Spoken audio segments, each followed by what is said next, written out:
Acara apa tadi?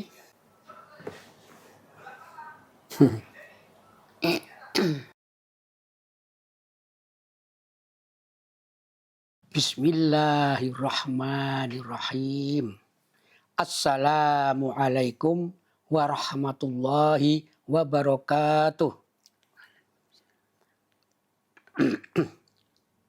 Alhamdulillah wa syukurillah la haula wa la quwwata illa billah.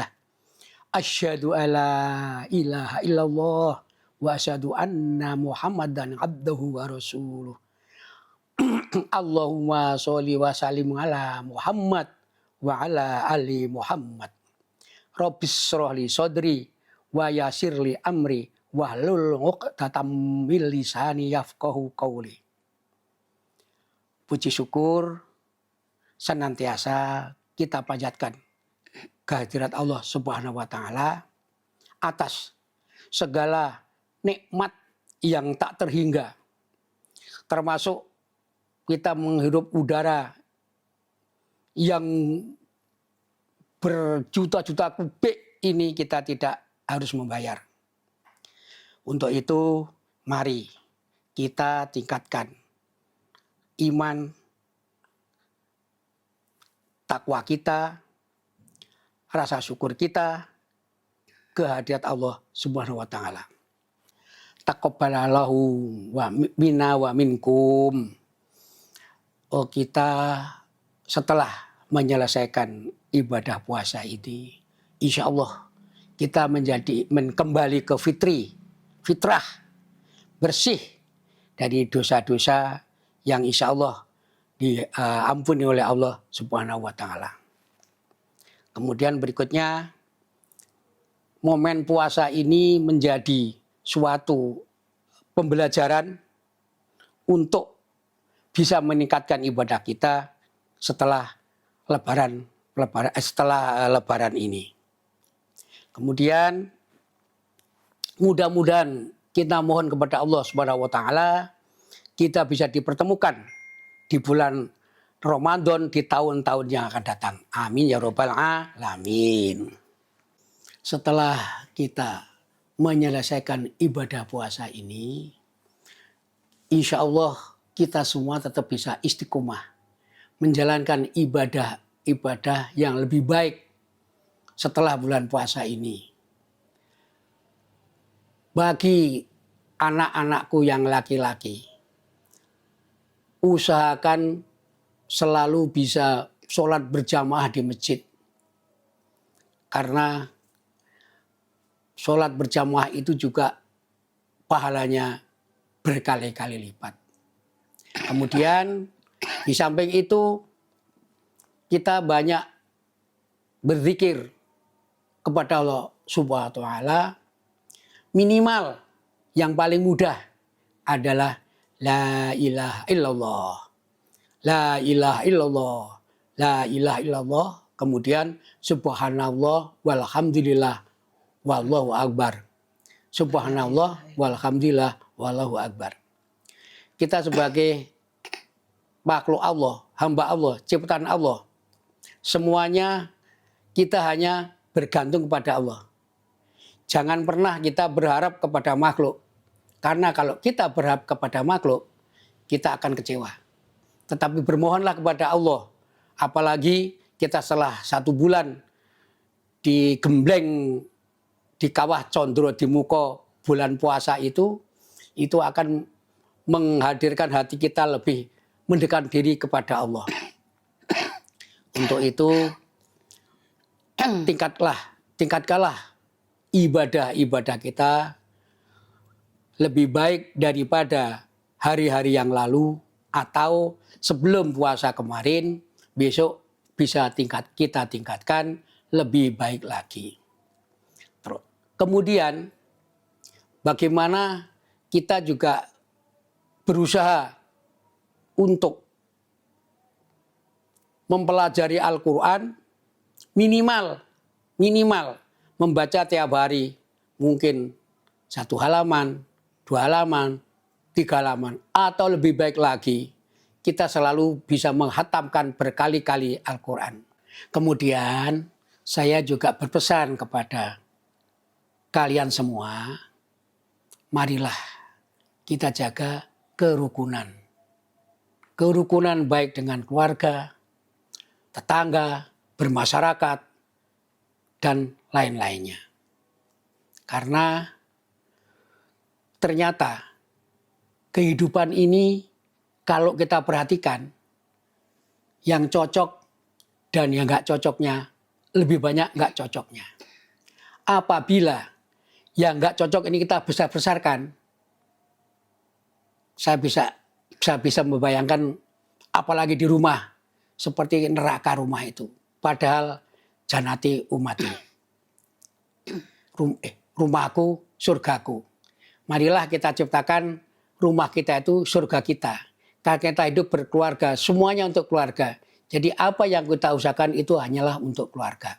Apalagi di antara saudara kita sendiri. Itu harus kita jaga.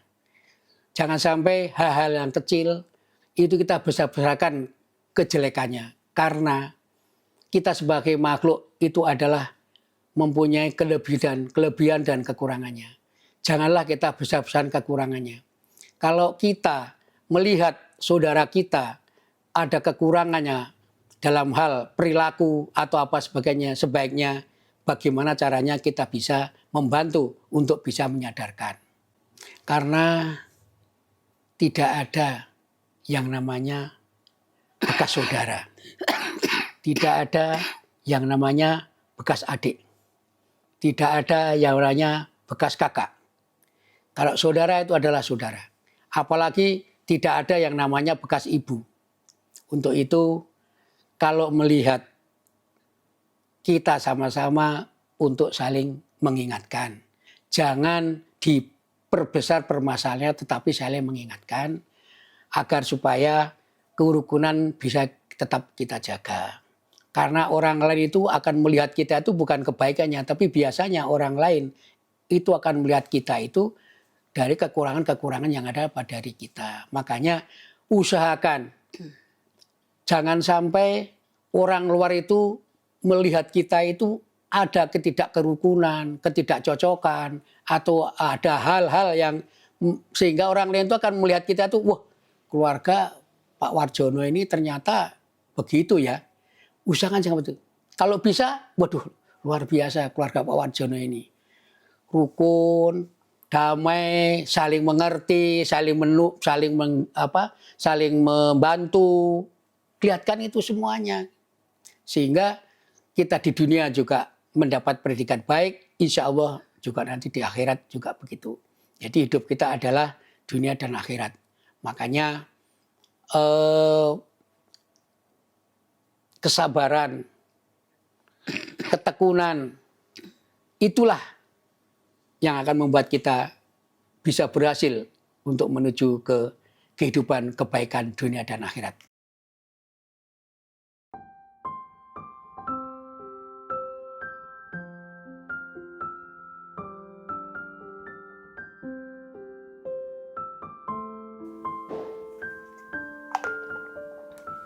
Bismillahirrahmanirrahim. Anak-anakku,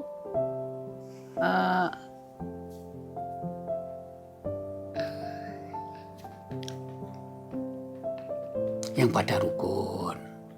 yang pada rukun-rukun, jangan sampai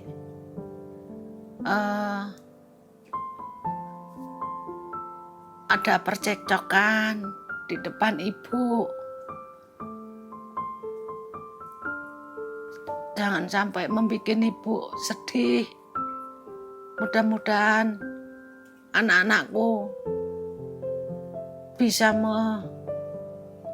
membahagiakan bapak ibu.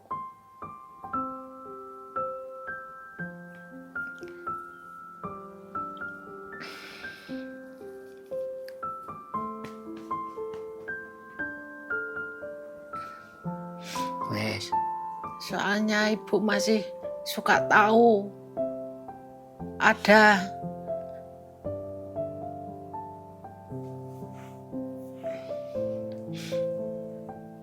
suka ada kata-kata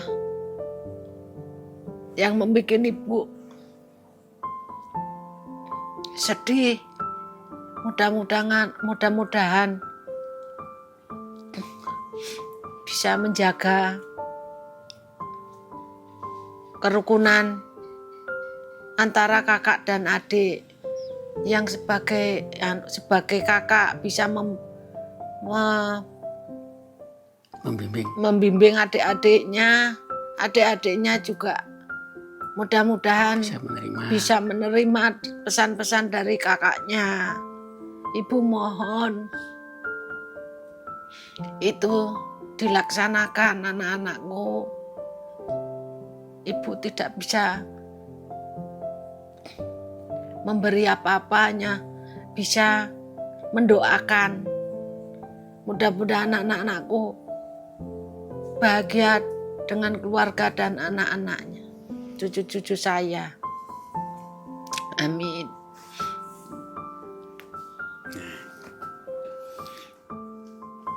Bapak Ibu sekarang ini kan sudah tua. Jadi apapun yang sekarang saya lakukan itu sebenarnya menyiapkan agar Bapak Ibu meninggalkan sesuatu yang biar bermanfaat untuk anak dan cucu. Termasuk pembuatan kolam renang. Ini makanya saya berpesan agar bisa dikelola dengan baik, dengan kalau ada apa-apa dimusyawarahkan. Karena kita tidak tahu umur itu kapan, kita tidak tahu, bisa besok, bisa nanti malam, bisa sebentar lagi, berapa tahun lagi juga nggak tahu. Makanya marilah anak-anakku saling mendukung. Boleh pendapat berbeda-beda, tetapi pada akhirnya diputuskan yang terbaik untuk semuanya. Jangan menang sendiri, jangan merasa begini, wah si kakak ini begini, kakak itu begini, adik ini begini, jangan. Jadi saya kira sudah tahu karakter masing-masing. Mas Banu, Wowo, Hafid, karakternya pasti beda-beda. Makanya karena sudah tahu karakter, ya kita harus bisa menyesuaikan bagaimana menghadapi. Katakan begini, misalnya Mas Banu menghadapi Hafid akan beda dengan menghadapi dengan Wowo, jangan disamakan. Jadi latar belakang Wowo itu begini, sifat Wowo itu begini misalnya. Sifat Hafid itu begini, latar belakang begini. Begitu juga kalian, Hafid mencekapi Mas Wowo, mencekapi Mas Banu. Mas Banu itu karakternya begini, ya kita harus bisa. Jangan karena wah Mas Banu pasti begini, Wowo pasti begini. Ya caranya supaya nggak pasti itu bagaimana? Dirubah mindsetnya itu dibantu dirubah supaya nanti itu menjadi yang kita harapkan bertiga gitu loh. Ya. Jadi tolong nanti saya juga kemungkinan akan buat satu wasiat nantinya. Kalau misalnya saya nanti dipanggil Allah, saya sudah ada wasiat bagaimana untuk berikutnya mengenai hal-hal yang lain. Mungkin tidak perlu saya sebutkan di sini, akan saya persiapkan pelan-pelan satu persatu. Terus begini, kita jangan lupa bahwa sekali lagi kita tidak tahu, umur itu tidak tahu. Kalau jadi jangan merasa bahwa yang sekarang meninggal itu belum tentu orang tua. Yang anak-anak, orang muda juga meninggal. Makanya tolong dipersiapkan diri. Anytime, kapan aja Allah dipanggil kita siap. Artinya siap apa? Kita sudah banyak beribadah, menyiapkan diri untuk di akhirat. Itu yang saya harapkan semuanya. Dan jangan lupa tolong cucu-cucuku dipersiapkan untuk bisa menjadi anak yang cerdas, anak yang soleh, solehah, sehingga itu juga yang nantinya akan mendoakan kita semua. Wah, dahsyat kita sudah tidak ada. Termasuk anak-anak saya, jangan lupa selalu mendoakan saya dan ibumu waktu masih hidup ataupun nanti setelah meninggal. Terakhir, di momen Lebaran ini, saya dan ibumu mengucapkan taqabbalallahu minna wa minkum. Mudah-mudahan dosa-dosa kita diampuni oleh Allah Subhanahu wa taala. Termasuk saya juga tidak segan-segan untuk meminta kepada anak-anak, saya dan ibumu meminta kepada anak, minta maaf barangkali ada kesalahan-kesalahan yang disengaja maupun tidak sengaja oleh bapak dan ibu. Selama membimbing kalian dan kekurangan-kekurangan saya minta maaf. Itu aja saya kira, dan doakan bapak ibu diberi kesehatan, diberi kekuatan untuk masih bisa mengiringi sampai cucu-cucuku atau cicit-cicitku nanti. Tentu saja kami juga akan mendoakan pada kalian semua, mudah-mudahan kita diberi kemudahan oleh Allah Subhanahu wa taala untuk mengakhiri hidup ini, untuk mengabdi kepada Allah Subhanahu wa taala juga, sehingga kita diberi kesuksesan dalam usaha, kesuksesan dalam beribadah, sehingga kita mendapatkan kebaikan dunia dan akhirat. Dengan doa Rabbana atina fid dunya hasanah wa fil akhirati hasanah wa qina adzabannar walhamdulillahi rabbil alamin. Ingat anak-anakku bahwa ridho Allah adalah ridho orang tua. Untuk itu jangan membuat orang tua itu marah, sedih, atau hal yang lainnya. Makanya setiap membuat kesalahan dengan orang tua, segera minta maaf. Saya lupa tadi bahwa minta maaf itu tidak harus hanya pada Idul Fitri. Seharusnya meminta maaf itu kepada siapapun, kepada orang tua, kepada teman, kepada saudara, kepada orang lain. Begitu kita membuat kesalahan, yakin kita membuat kesalahan, kita langsung segera minta maaf. Tidak harus menunggu pada Idul Fitri. Itu yang betul adalah seperti itu. Jadi itu saya ingatkan sekali lagi, ridho Allah adalah ridho orang tua. Bikinlah orang tua itu senang. Kalau perlu, walaupun kalian dalam keadaan lagi kondisi apapun, orang tua itu makanya kamu bahagia-bahagia aja begitu loh. Itu yang dulu bapak dan ibumu waktu masih awal-awal mengarungi kehidupan ini dalam keadaan sulit, orang tua pun tidak tahu bahwa kita itu sebenarnya dalam kondisi sulit. Itu aja saya kira. Makasih.